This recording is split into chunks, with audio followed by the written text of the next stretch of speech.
नमस्कार दोस्तों, मैं हूं महेंद्र दोगने, मोटिवेशनल स्पीकर और लाइफ कोच। और आज का जो वीडियो है वो बहुत ज्यादा इंपॉर्टेंट है क्योंकि कई सारे भाई बहन अपने जीवन में फाइनेंशियल फ्रीडम तो चाहते हैं, लेकिन पैसों का जो मेन मंत्र है फाइनेंशियल फ्रीडम का, उसको कभी समझ नहीं पाते हैं। देखिए, अर्निंग हर व्यक्ति करता है, कहीं ना कहीं से अपने जीवन में शुरू करता है। 5,000, 10,000, 20,000, 50,000, 1 लाख, कहीं ना कहीं से हर व्यक्ति कमाना शुरू करता है। लेकिन आपको यह समझना पड़ेगा कि आप सिर्फ कमाने से क्या अमीर बन जाएंगे, क्या फाइनेंशियली आप फ्री हो जाएंगे, और क्या अंतर है अलग अलग टाइप के व्यक्तियों में, और आप किस टाइप में आते हैं, वो हमको जानना बहुत जरूरी है, आपको जानना बहुत जरूरी है। क्योंकि यदि आपने इस मंत्र को नहीं समझाना तो आगे आने वाले सालों में आपका भी वही हाल होगा जो मोहन का हुआ। अभी मोहन कौन है, उसका क्या हाल हुआ, आइए इस वीडियो में आपको हम समझाते हैं। फाइनेंशियल फ्रीडम, सबसे पहले ये बात समझ लीजिए कि फाइनेंशियल फ्रीडम का मतलब एक ऐसे अमाउंट से है, एक ऐसे कॉर्पस से है जिसके बाद आपको ऐसा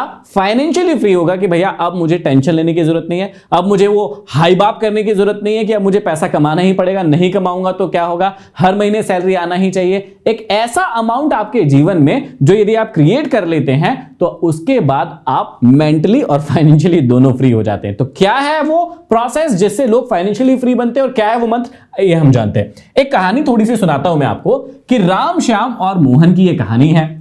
अब देखिए, राम, श्याम और मोहन तीनों के पास सेम सिस्टम था, तीनों एक ही कंपनी में जॉब करते थे और तीनों की जो है एक ही सैलरी मिलनी शुरू हुई। क्या हुई, 50,000 रुपए। तीनों को 50,000 रुपए मिलना शुरू हुआ। अब तीनों को 50,000 रुपए मिल रहा है तो तीनों ने क्या किया, अपने अपने हिसाब से जीवन जिया। तो अभी हमने मान के चला कि भैया तीनों ने अपनी नीड में जो है वो 25,000 खर्च किए, तीनों ने अपनी वांट्स में 15,000 खर्च किए और तीनों के पास लगभग 10,000 रुपए बच गए। सिंपल सी कहानी है, बहुत कॉम्प्लिकेटेड नहीं है। तीनों की सैलरी समान थी, 50,000 रुपए। तीनों की नीड, वांट और सेविंग में हमने सेम पैसे डाल दिए जहां से उनकी लाइफ शुरू हुई। अब मान लेते हैं कि 21-22 साल की उम्र में कोई अच्छी सी जॉब पकड़ ली, या 25 साल की उम्र में कोई अच्छी सी जॉब पकड़ ली जहां पर उनको 50,000 रुपए महीना मिल रहा है। आपने भी अपनी लाइफ में कोई ना कोई काम करना शुरू कर दिया होगा, या करने वाले होंगे। यदि करने वाले हैं, बहुत जरूरी वीडियो है, और यदि कर चुके हैं, कोई ना कोई कमाई 5,000, 10,000, 15,000, 20,000 कुछ भी कमा रहे हैं, तो उससे ज्यादा इंपॉर्टेंट आपके लिए है वो वीडियो, दोनों के लिए इंपॉर्टेंट है। तो ये तीनों के बीच में सेम कमाई बटी और तीनों के जो नीड्स है, वांट्स है और सेविंग्स है वो सेम हुई। अब कई लोगों को यदि नीड वांट नहीं पता तो मैं समझा देता हूं। नीड मतलब ऐसे खर्चे जो कंपलसरी है, जो आपको करना ही पड़ेंगे। जैसे भैया गैस तो लाना ही पड़ेगा, मोबाइल में रिचार्ज कराना ही पड़ेगा, आप टीवी देखे ना देखे लेकिन रोटी तो खाना ही पड़ेगा, तेल तो लाना ही पड़ेगा, आपको स्कूल के बच्चों की फीस, जो बच्चों की फीस होती है वो तो भरना ही पड़ेगा। इनको बोलते हैं नीड्स। वांट्स मतलब होता है कि यार मूवी देखने बजाने का मन है, यदि आपके पास वांट्स के लिए पैसे, आप यहां चले जाइए, नहीं है मत जाइए, कोई दिक्कत वाली बात नहीं है। और एक होता है सेविंग, कि भैया आपके पास सेव भी होना चाहिए, कोई ऐसी दिक्कत आ जाती है घर में कि आपको वहां पर एक्स्ट्रा खर्चा लगता है तो वहां से आप उसको निकाल के देते हैं। ठीक है, ये क्या हो गई, नीड हो गई, वांट हो गई, सेविंग्स हो गई। तीनों सेम तरीके से शुरू हुए। अब आगे क्या होता है ये आपको जानना बहुत ज्यादा जरूरी है, समझिएगा। 10 साल के बाद की कहानी आपको समझना है कि 10 साल के बाद जो है वो क्या होता है। अब हम यहां पर यह मान लेते हैं कि 10 साल के बाद जो है राम कितना सेव कर रहा था, 10,000 रुपए सेव कर रहा था। तो इसमें एक कंडीशन है कि पहला जो व्यक्ति है वो अपने 10,000 रुपए, देखिए बाकी सब चीजें सेम है, यहां पर ये भी 25,000 खर्च कर रहा है, ये भी 15,000 खर्च कर रहा है, ये 10,000 बचा रहा है, ये भी 10,000 बचा रहा है, ये भी 10,000 बचा रहा है। तो हम क्या कर रहे हैं, ये जो 25 और 15 है, कितने हो गए, 40,000 है। इस 40,000 का हिसाब किताब किसी से मांग ही नहीं रहे।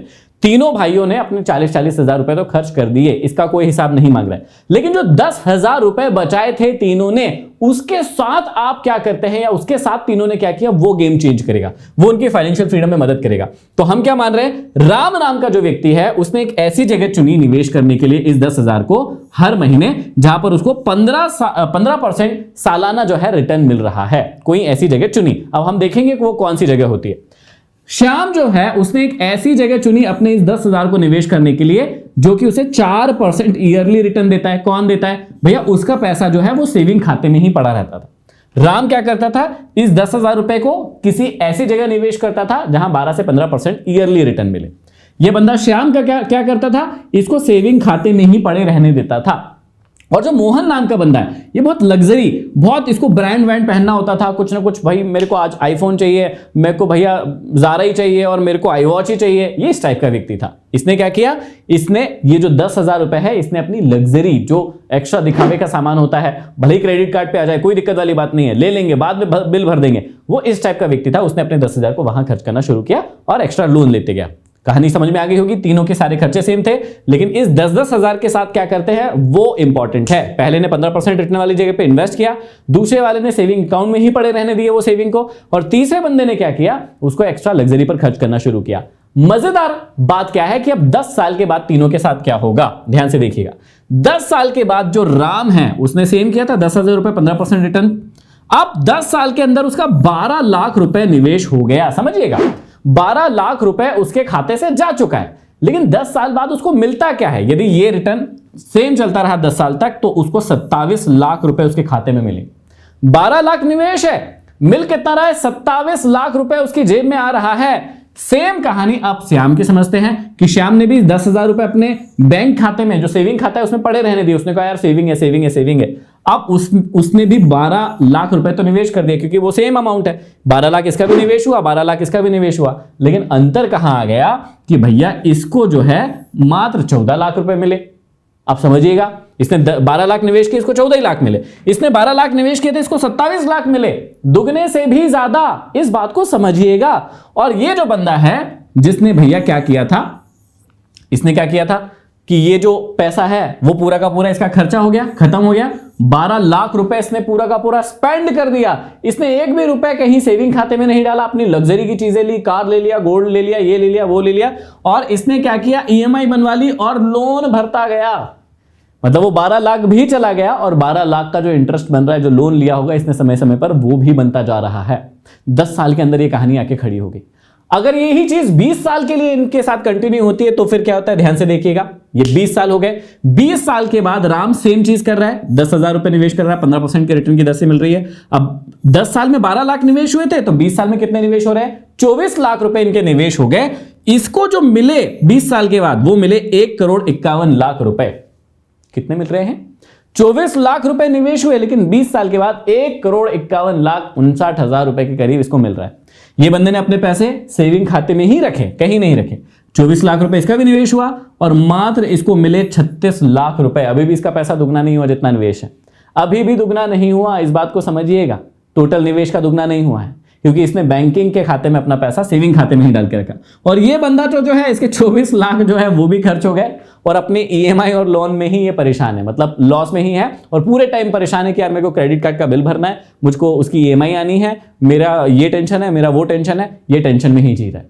यदि और मान लेते हैं कि 10 साल बाद अब इनका लगभग रिटायरमेंट की एज आ जाएगी, 55 से 60 साल के हो जाएंगे ये, तब क्या होगा भैया। ये जो राम है इसने वही निवेश सेम रखा, 36 लाख रुपए के करीब निवेश हुआ। और मजेदार बात यह है कि इसके खाते में अब 7 करोड़ रुपए के लगभग होगा पैसा। सोच कर देखिए कि 30 साल के बाद क्या होगा। इसने एक अच्छी फाइनेंशियल प्लानिंग की थी, वो 40,000 छोड़ दिए हमने, और ना ही इसमें इन्वेस्टमेंट को बढ़ाया है, अभी 10,000 ही रहने दिया है। वैसे तो सालाना जो भी आपकी सैलरी में ग्रोथ मिलती है उसका कुछ % आपको इन्वेस्टमेंट में भी बढ़ाना चाहिए, लेकिन वो अभी हमने नहीं किया, स्टेप अप हमने नहीं किया, कुछ नहीं किया। हमने सिंपल जो अमाउंट चल रहा था वही चलने दिया। तो इसका 36 लाख निवेश हुआ, लेकिन भैया इसने जो है 7 करोड़ रुपए के करीब गेन किया। इस भाई के साथ क्या हुआ, इसने भी सेम चीजें की थी, सिर्फ इतनी सी अक्कल थी कि ये अपना पैसा 4% रिटर्न से जगह से ऐसी जगह पर लगाता जहां पर इसको 15% के करीब रिटर्न मिलता। इसके पास अभी भी कितने हुए, 69 लाख, मतलब भैया 1 करोड़ भी नहीं हो पाया इसके पास, जरा सी गलती से। छोटी भाई दोनों सेम है ना, दोनों ने 10-10 हजार रुपए बचाए हैं। इसने रिस्क नहीं ली, इसने ज्ञान प्राप्त नहीं किया, इसने नहीं सीखा, इसलिए अपने पैसे को सेविंग खाते में ही रखा।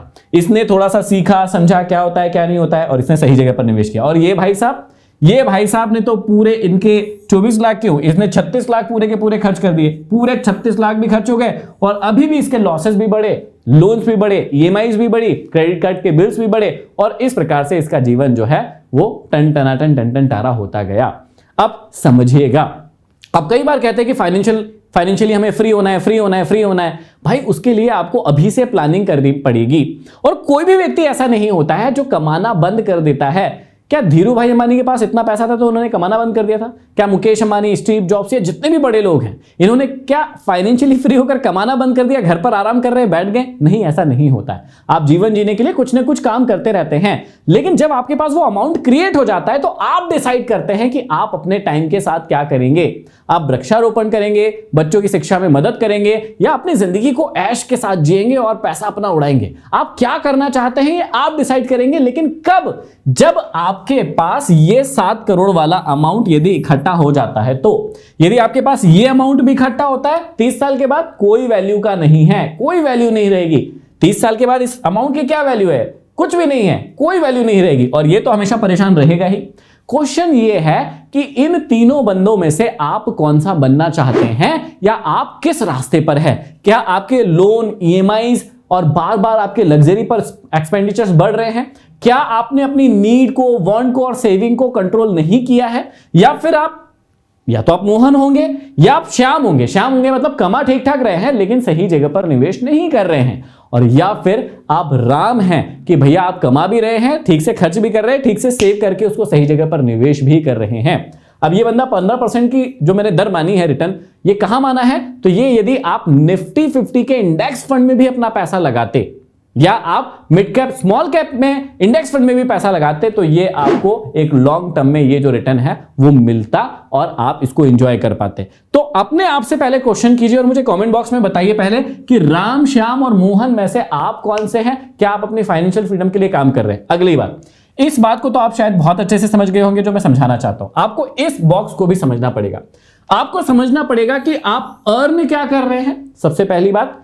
दूसरी बात, आप स्पेंड कैसे करते हैं उस अर्निंग में से। तीसरी बात, स्पेंड करके आप सेविंग करते हैं कि नहीं करते हैं।